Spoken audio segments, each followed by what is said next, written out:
Hello students, welcome to सदगुरु ITI। मैं हूं अजीत सर। सदगुरु ITI के ऑनलाइन प्लेटफॉर्म पे आपका स्वागत करता हूं। हम लोग पढ़ रहे थे सेकेंड ईयर के works of calculation and science. इसके पिछले लेक्चर में हम लोग प्रॉफिट एंड लॉस, लाभ और हानि के कुछ क्वेश्चन हम लोग किए थे। वो क्वेश्चन था एक कि क्रय मूल्य और विक्रय मूल्य क्या थे, आपस में बराबर थे, उससे संबंधित हम लोग प्रश्न किए थे। ओके,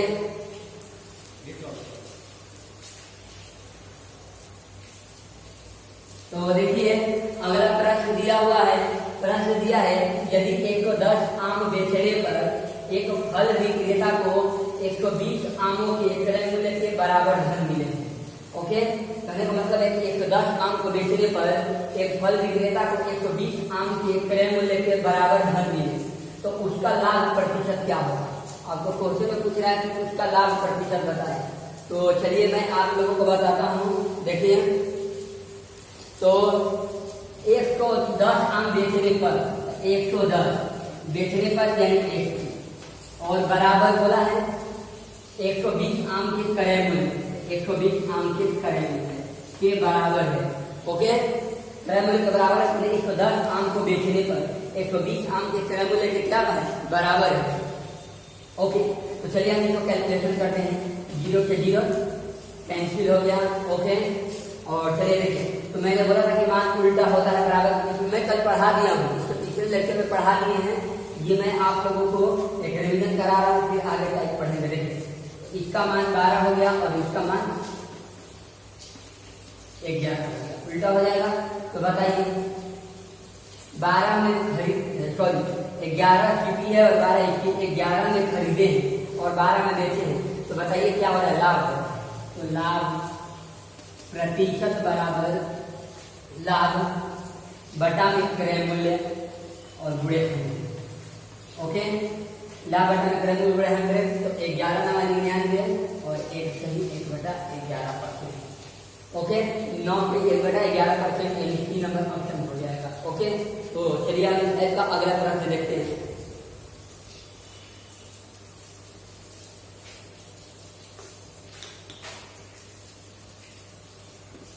चलिए देख लीजिए, लाभ बराबर 1/11 और 11 में खरीदे हैं, 12 में बेचे हैं, तो 1 का लाभ हो रहा है। तो 1/11 गुने 100 यानी 9 सही 1/11%।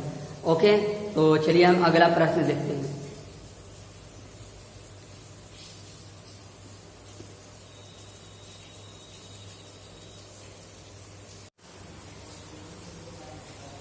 चलिए अगला प्रश्न देखते हैं। अगला प्रश्न दिया हुआ है कि किसी दुकानदार को 12 कलम को बेचने पर, किसी नहीं कोई दुकानदार 12 कलम को बेचने पर, कोई दुकानदार को 12 कलमों को बेचने पर 4 कलमों के विक्रय मूल्य के बराबर लाभ होता है। क्वेश्चन दिया है कि कोई, ये थोड़ा सा कंसेप्ट चेंज है उस क्वेश्चन से। ओके, 4 कलम को कोई दुकानदार को 12 कलमों को बेचने पर 4 कलमों के विक्रय मूल्य के बराबर लाभ होता है। ओके, तो लाभ या हानि पर लाभ प्रतिशत बताए। तो ओके, तो चलिए हम इसको बनाते हैं। देखिए चलिए बनाते हैं। देखिए बेचने पर कितने कलम बेचने पर, तो 12 कलम। 12 कलम बेचने पर कितने कलमों के विक्रय मूल्य के बराबर लाभ हो रहा है, तो 4 कलमों के विक्रय मूल्य के बराबर लाभ हो रहा है। यानी HP दिया है 12 और 4 कलमों के विक्रय मूल्य के बराबर लाभ हो रहा है। तो लाभ कितना हो गया, 4 हो गया। तो आप बताइए, आपको लाभ प्रतिशत निकालना है। तो अगर लाभ प्रतिशत निकालना है, तो लाभ निकालने के लिए, प्रतिशत निकालने के लिए किस पे गणना किया जाता है, CP पे, यानी क्रय मूल्य। तो हमको क्रय मूल्य निकालना पड़ेगा। तो क्रय मूल्य बराबर क्या हो जाएगा, कोई वस्तु अगर मान लीजिए 5 में खरीदे हैं, तो 6 में बेचेंगे तभी ना लाभ होगा। यानी CP छोटा होता है और HP क्या होता है, बड़ा होता है। ओके, CP निकालने के लिए इसको घटा देंगे। 12 में से 4 गया 8 आ गया। एक बार देख लेंगे कि लाभ हो रहा है कि हानि हो रहा है। कभी कंफ्यूजन हो जाता है कि जोड़ना ही घटाना है, तो पहले घटा ही लेते हैं। देखो 8 में खरीदे हैं और 12 में बेचे हैं, तो बताओ लाभ हो रहा है ना, कितने का लाभ हो रहा है, 4 का लाभ हो रहा है। कंसेप्ट सही है। तो देखो लाभ प्रतिशत कैसे निकलेगा, तो लाभ प्रतिशत बराबर लाभ और बटे में करें मूल्य और गुणे 100। ओके, 4 दूनी के 8 और 2 से काटेंगे तो 50 का, तो कितना हो जाएगा 50%। ओके, लाभ प्रतिशत बराबर क्या हो जाएगा, क्रय मूल्य निकालने के लिए विक्रय मूल्य माइनस प्रॉफिट दिया जाता है। ओके, 4 बटा में 8 गुणे 100 यानी 50%, ए नंबर ऑप्शन हो जाएगा। ओके,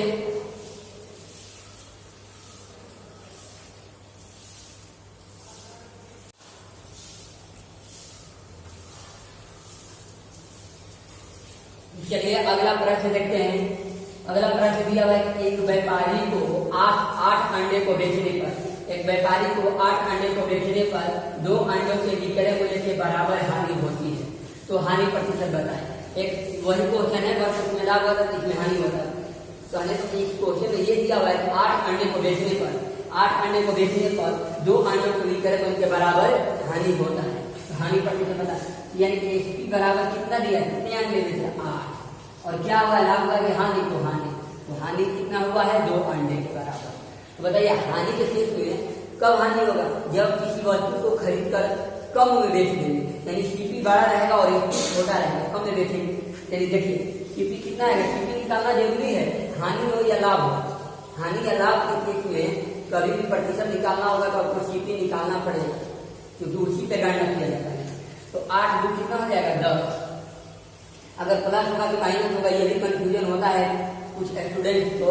कुछ नहीं, जोड़ लीजिए, पहले देख लीजिए जोड़कर और देखिए कि क्या हो रहा है, लाभ हो रहा है कि हानि हो रहा है। तो 10 में खरीदे हैं, 8 में बेच रहे हैं, तो हानि हो रहा है, कितने का हानि 2 का हानि, यानी कंसेप्ट सही है। तो चलिए हानि प्रतिशत निकालते हैं।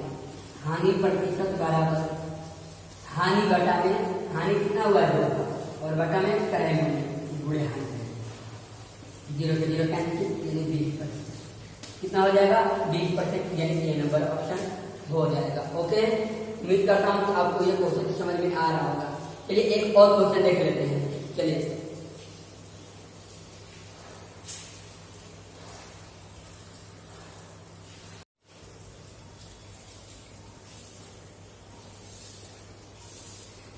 अगला प्रश्न देखते हैं।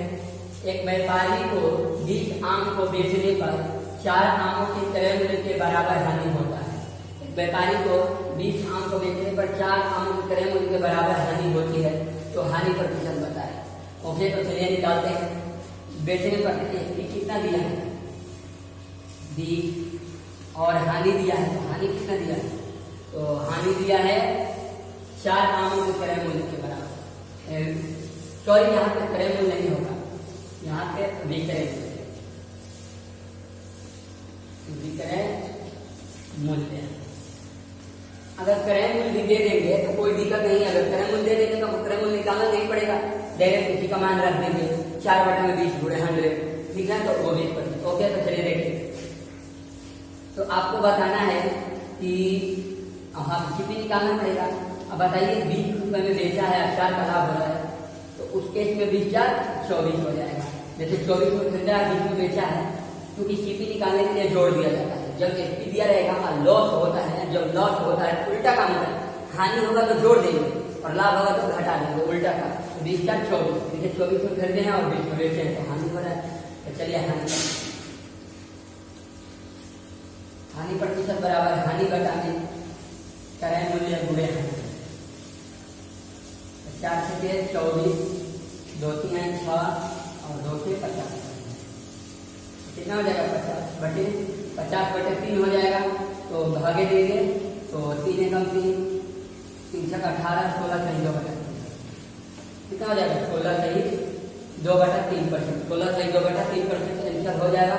उम्मीद करता हूँ कि आप लोगों को समझ में आ रहा होगा, और अगले लेक्चर में हम अगले टाइप का क्वेश्चन करेंगे। Thank you student.